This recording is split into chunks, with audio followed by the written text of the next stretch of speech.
This call is now being recorded. विशिष्ट वाङ्मय प्रकाराचा अभ्यास कविता या विषयाअंतर्गत आपण प्रीती भावनेच्या कविता अभ्यासतो आहोत। त्याच्यामधली आजची जी कविता आपण अभ्यासाला घेणार आहोत ती आहे नागराज मंजुळे यांनी लिहिलेली खंत ही कविता।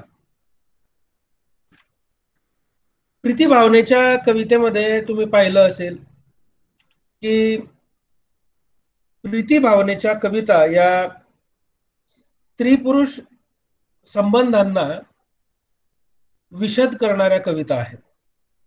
स्त्री पुरुष संबंध कसे असतात किंवा त्या संबंधांची पुनर्चिकित्सा करणाऱ्या, त्यातला हळुवारपणा दर्शवणाऱ्या, प्रेम भावना व्यक्त करणाऱ्या या सगळ्या कविता आपण प्रीती भावनेच्या कविता या कवितांच्या अंतर्गत अभ्यासतो आहोत। आजची जी कविता आहे ती अत्यंत छोटीशी कविता आहे, परंतु कवितेचं जे व्यवच्छेदक लक्षण आपण म्हणू, जे तिचं अत्यंत महत्वाचं वैशिष्ट्य ते म्हणजे अल्पाक्षर रमणीयता। कमीत कमी शब्दांमध्ये जास्तीत जास्त अर्थ प्रकट करण्याचं जे सामर्थ्य साहित्यामध्ये असतं, कवितेमध्ये असतं, ते सामर्थ्य असणारी ही कविता आहे। खंत ही नागराज मंजुळे यांची प्रेम कविता स्त्री पुरुष संबंधांना एका नव्या उंचीवर घेऊन जाणारी कविता आहे। स्त्री पुरुषाच्या नात्यातील संवेदना अत्यंत मार्मिक शब्दात आणि भावविभोरतेनं कवीनं मांडलेले आहे। सैराट या चित्रपटाच्या निमित्तानं आपण नागराज मंजुळेंना ओळखतो, परंतु आज आपण त्यांची ओळख या कवितेतून करून घेणार आहोत। एक संवेदनशील कवी म्हणून त्यांची ही कविता आपण आज अभ्यासणार आहोत। प्रेयसी सोडून जात असताना प्रियकराच्या मनामध्ये जे वैफल्य प्रतीत होतं, जे वैफल्य निर्माण होतं, त्याचं प्रतिबिंब या कवितेमध्ये पडलेलं आहे। ही वैफल्यग्रस्तता जी आहे, ही विरह भावना जी आहे, ती त्याच्या मनात एक दुखरी बाजू म्हणून कायम जिवंत राहणार।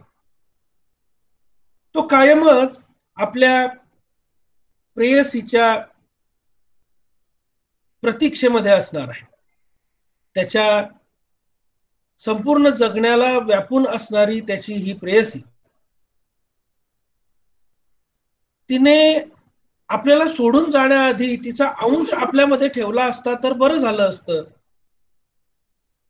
असं त्याला वाटतं। परंतु निसर्गानं त्याच्या शरीराची केलेली जी घडण आहे, ती घडण कशी तिच्या अस्तित्व खुणेला त्याला जपू देत नाही, ही खंत त्याला कायम स्वरूपी बोचणार आहे। ही खंत तो कवी या कवितेमध्ये व्यक्त करतोय। आपण कविता पाहू आणि मग कवितेच्या संदर्भाने चर्चा करू। ऋतुपालटावर नजर ठेवून सोडून चालली आहेस एकाकी, खंत याची नाही। ऋतुपालटावर नजर ठेवून सोडून चालली आहेस एकाकी, खंत याची नाही। तसा जीव घेण्या विषण्णतेत मरण कागदावर लिहत मी जगतच होतो। बघा किती सुंदर रचना आहे। मुक्त छंदातली रचना असली तरी आपल्या मनाला स्पर्शून जाणारी रचना आहे। ऋतुपालटावर नजर ठेवून सोडून चालली आहेस एकाकी, खंत याची नाही। तसा जीव घेण्या विषण्णतेत मरण कागदावर लिहित मी जगतच होतो। पण तू जगणंच घेऊन चालली आहेस जाता जाता, पण तू जगणंच घेऊन चालली आहेस जाता जाता, आणि आता माझ्या शब्दांना कसलाच आशय नाही। तू जगणंच घेऊन चालली आहेस जाता जाता, आणि आता माझ्या शब्दांना कसलाच आशय नाही. मागण्यासारखं काही तुझ्याकडे मी मागितलंही असतं, मागण्यासारखं काही तुझ्याकडे मी मागितलंही असतं, पण खंत मला माझीच आहे, मला गर्भाशय नाही. खंत मला माझीच आहे, मला गर्भाशय नाही. नागराज मंजुळे यांची खंत ही कविता. बघा, मी तुम्हाला आत्ता या कवितेची प्रस्तावना करतानाच सांगितलं की प्रेयसीचा जो विरह आहे, प्रेयसीचं सोडून जाणं जे आहे, ते आपल्या जीवनातली सगळ्यात मोठी खंत आहे. आणि खंत काय, तर या प्रेयसीच्या अस्तित्व खुणेला आपण जपू शकत नाही. बघा, त्यांनी शेवट काय केला आहे की खंत मला माझी आहे ती काय, की मला गर्भाशय नाही ही मला खंत आहे. गर्भाशय हे एक प्रतीक आहे. कशाचं प्रतीक आहे?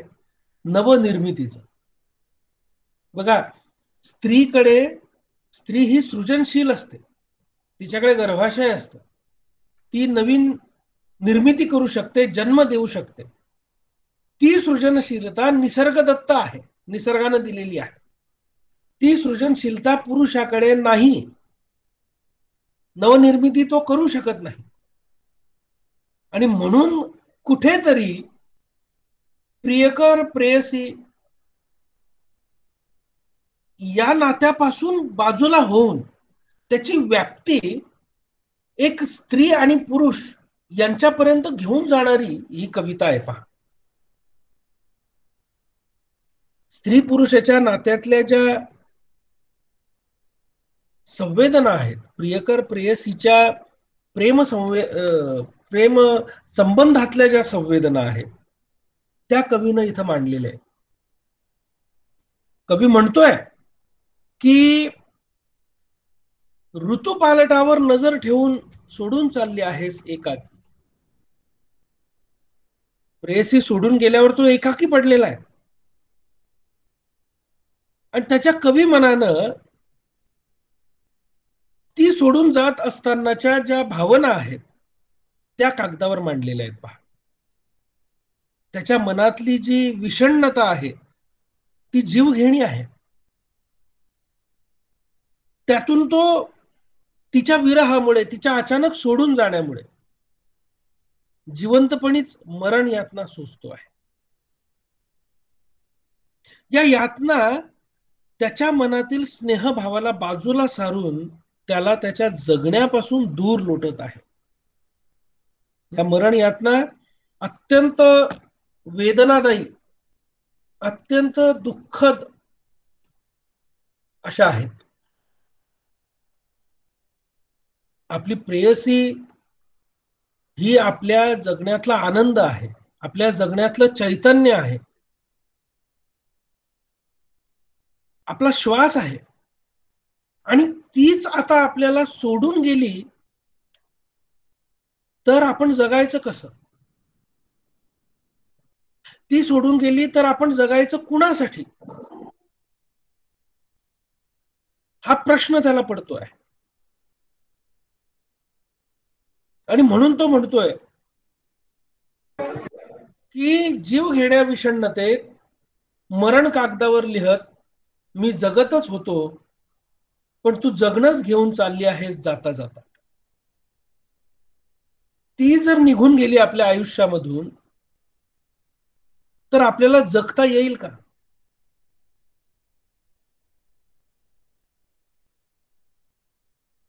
आपली प्रेयसी, आपलं जगणं, त्यातलं चैतन्य, त्यातला आनंद, जणू आपला श्वासच ती घेऊन निघून गेल्यामुळे मनाच्या गाभारातल्या अंधारात तो चाचपडतोय.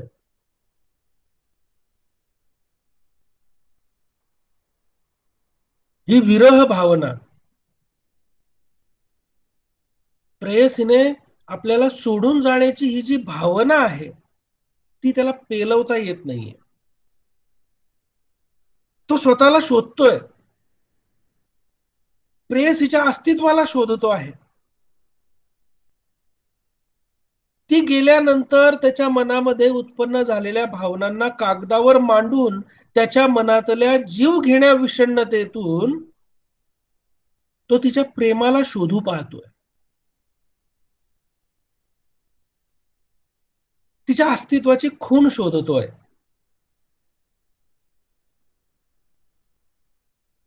पण कुठेही त्याला त्याच्या मनातली प्रेमाची, प्रेयसीची अथवा तिच्या हृदयंगम अस्तित्वाची खूण सापडत नाही.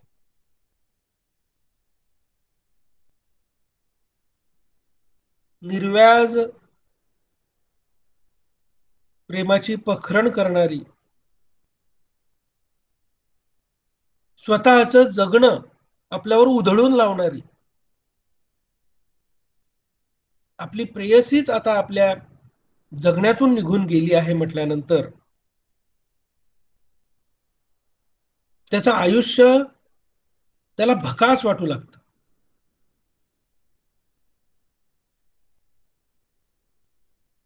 आणि ती आपल्या मनातून, जीवनातून तर गेलेलीच आहे, मनातून जाऊ नये म्हणून तो तिच्या अस्तित्वाची खूण शोधण्याचा प्रयत्न करतो.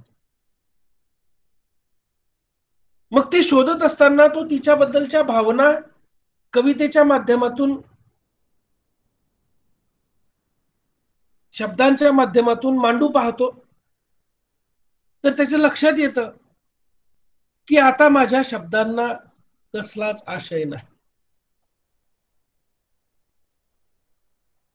जिच्यामुळे माझ्या अस्तित्वाला एक रूप आलं, माझ्या अस्तित्वाला अर्थ आला, तीच आता माझ्या जीवनातून निघून गेली तर माझं अस्तित्व काय कामाचं? माझ्या अस्तित्वाचा अर्थ काय? आणि माझ्या अस्तित्वालाच अर्थ नाही तर मी जे लिहील त्या शब्दांना तरी काय अर्थ आहे? ती जगत असताना जेव्हा मी लिहत होतो तेव्हा अर्थपूर्ण असं काव्य निर्माण होत होतं. ती जगत होती, ती माझ्या सोबत होती तेव्हा मी जे लिहत होतो ते माझ्या मनाच्या गाभाऱ्यातून मी लिहत होतो. आता तीच नाही तर मी लिहू कुणावर, कुणासाठी, कुणाबद्दल? हे प्रश्न त्या कवीला पडतायत, त्या प्रियकराला पडतायत. आपली प्रेयसी ही आपल्या जगण्याचं साधन आहे. आपली प्रेयसी ही आपल्या जगण्याचा आशय आहे. आपली प्रेयसी हाच खरा आपल्या जगण्यातला आनंद आहे आणि तो आनंदच आपल्या आयुष्यातून निघून चाललाय. तो अर्थच आपल्या आयुष्यातून निघून चाललेला आहे.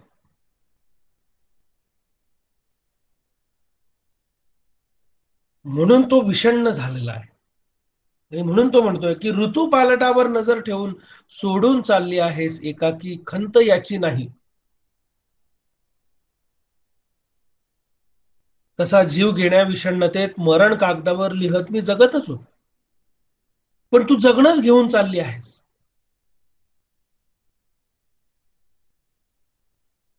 जाता जाता ती जगणंच घेऊन चालली आहे. त्याला त्याच्या जगण्यात मुळीच तिच्याशिवाय स्वारस्य वाटत नाही. आणि म्हणून तिचं जाणं हे आपलं जगणं संपवणार आहे असं त्याला वाटतं.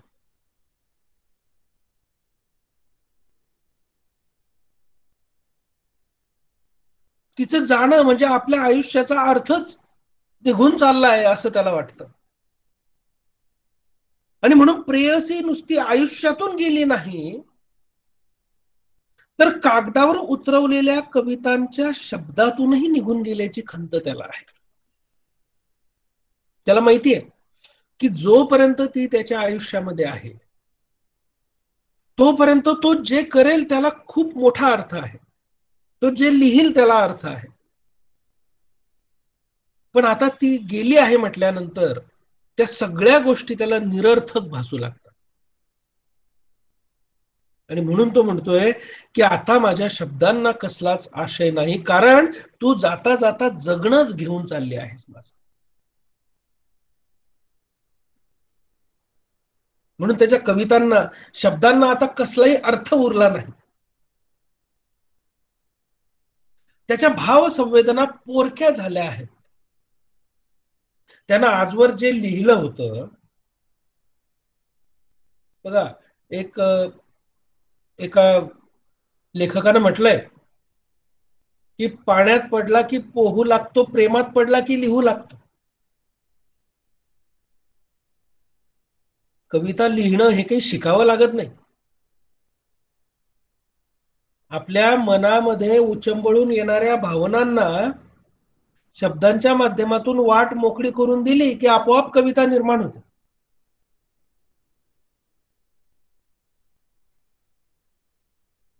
आणि व्यक्तीच्या जीवनामध्ये प्रेम भावनेचा प्रवेश झाला की आपोआपच तो त्याच्या जगण्याला, त्याच्या मनातल्या प्रेमाच्या भावनेला शब्दात उतरवू पाहतो. आणि त्यानं ते शब्दात उतरवलं की प्रेम काव्य निर्माण होतं.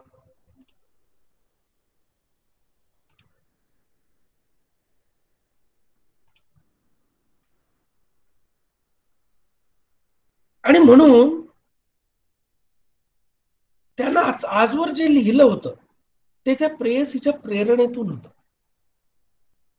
तिनं ज्या पद्धतीनं त्याच्यावर प्रेम केलं, तिच्या प्रेमात तो जसा आकंठ बुडला, त्याच्या व्यक्तिमत्वात जे बदल झाले, त्याच्या जगण्यात जे बदल झाले, त्याच्या मनामध्ये ज्या भावनांची आंदोलनं उठली, ते सगळं कवीने या प्रेयसीच्या संदर्भामधून त्याला आलेल्या अनुभवांची मांडणी त्याच्या कवितांमध्ये केली होती. आता त्या सगळ्या भावसंवेदना त्याच्या पोरक्या झाल्या आहेत. आता त्याच्या कवितांना, शब्दांना काहीच अर्थ उरलेला नाहीये, कारण ती त्याच्या जीवनातून, त्याच्या आयुष्यातून, त्याच्या मनातून, त्याच्या शब्दातून निघून गेलेली आहे.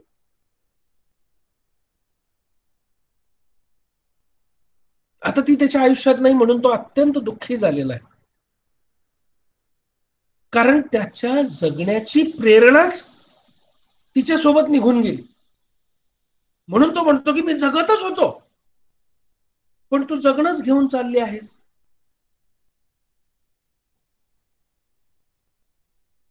मी जगतच होतो, पण तू जगणंच घेऊन चालली आहेस जाता जाता. तिच्या जाण्यानं त्याचे शब्द, भावना, मन, संवेदना हे निरर्थक झाले. त्यांना अर्थ कुणी दिला होता? तिच्या अस्तित्वानं.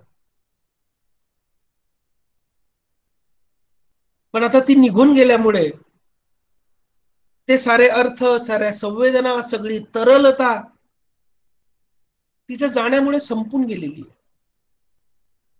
हरवली, कुठेतरी हरवली आहे ती. आणि म्हणून तो म्हणतो की आता माझ्या शब्दांना कसलाच आशय नाही. मग अशा वेळी त्याच्या मनामध्ये एक खंत जागृत होते. कसली खंत? तो म्हणतो की मागण्यासारखं मी तुझ्याजवळ काहीतरी मागितलं असतं. तिच्या अस्तित्वाची एक खूण तरी आपल्या जवळ राहावी, तिची आठवण म्हणून आपल्याकडे काहीतरी असावं.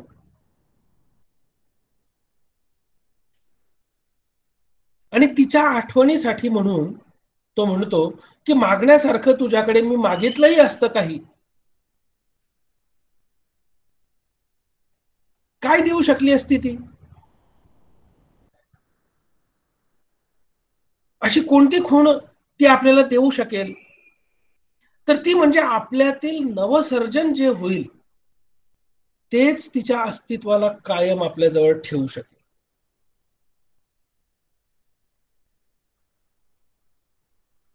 त्या दोघांच्या एकत्र येण्याने जसा तो त्याचा अंश तिला देऊ शकतो. बघा, त्याचा अंश तिच्या शरीरामध्ये तो देऊ शकतो तिला. तसं ती तिचा अंश त्याच्या शरीरामध्ये पेरू शकत नाही, ती त्याला देऊ शकत नाही. ही सल त्याच्या मनाला बोचू लागते, ही खंत त्याला वाटते. तिच्या एकूण जगण्याला तो त्याच्या शरीरामध्ये कैद करू पाहतोय. तिच्या अस्तित्वाला तो त्याच्या शरीरामध्ये भिनवू पाहतोय.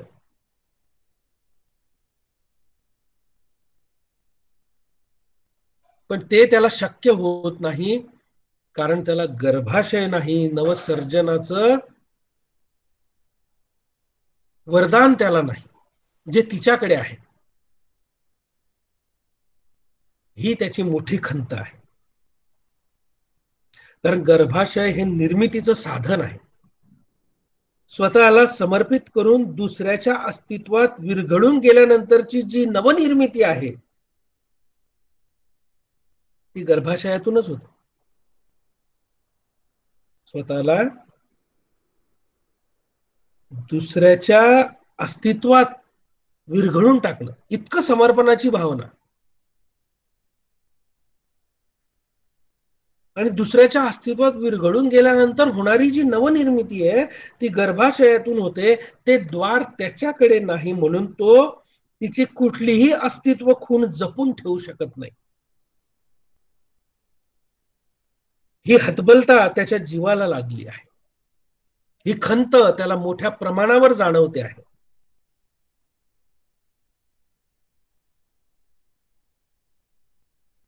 आणि म्हणून तो म्हणतो की मागण्यासारखं काही तुझ्याकडे मी मागितलंही असतं, पण खंत मला माझीच आहे, मला गर्भाशय नाही.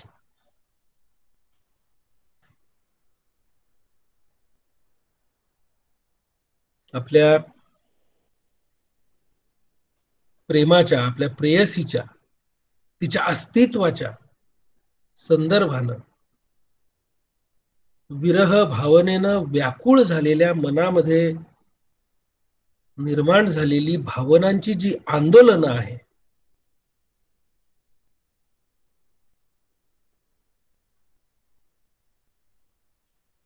ती आंदोलनं कवीनं खंत या कवितेमध्ये मांडलेली आहे. ऋतुपालटावर नजर ठेवून सोडून चालली आहेस एकाकी, खंत याची नाही. तसा जीव घेण्या विषण्णतेत मरण कागदावर लिहत मी जगतच होतो, पण तू जगणंच घेऊन चालली आहेस जाता जाता. आणि आता माझ्या शब्दांना कसलाच आशय नाही. मागण्यासारखं मी तुझ्याकडे मागितलंही असतं काही, पण खंत मला माझीच आहे, मला गर्भाशय नाही. प्रियकर आणि प्रेयसी या भावबंधातल्या एका वेगळ्या भावविश्वाची ही कविता कवीच्या मनातल्या प्रेमाच्या, प्रेयसीच्या संदर्भातल्या संवेदनांना अत्यंत भावविभोरपणे मांडते आहे.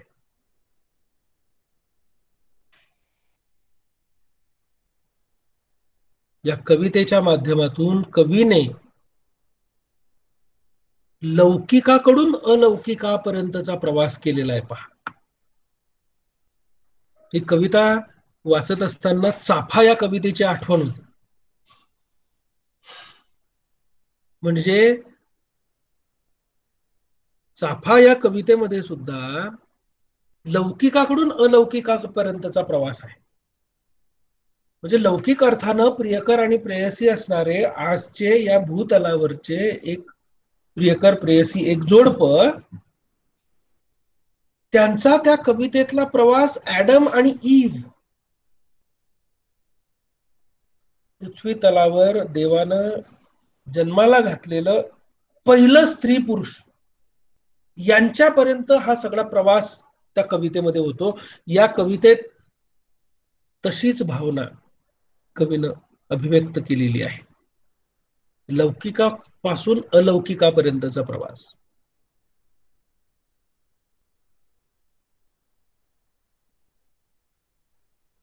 आपल्यातली सृजनशीलता संपल्याची खंत कवी इथे व्यक्त करतोय.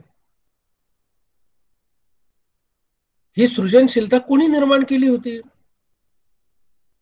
प्रेमाने, त्या प्रेयसीच्या अस्तित्वाने, तिच्या सहवासाने, तिच्या समर्पणाने ही सृजनशीलता निर्माण केली होती. आणि ही सृजनशीलता कशामुळे संपली? तर तिच्या जाण्याने संपली. कवी कबूल करतो की तुझ्या जाण्याचं मला दुःख नाही, पण तू जाता जाता माझं अस्तित्व संपवते आहेस, कारण तुझ्यामुळे माझं अस्तित्व आहे. तू जाता जाता माझ्यातली सृजनशीलता संपवून जाते आहेस, याची मला खंत आहे.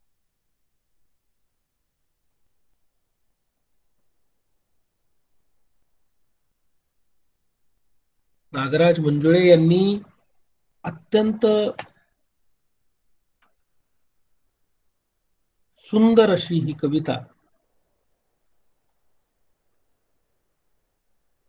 प्रियकर आणि प्रेयसीच्या जगण्याला मांडणारी ही कविता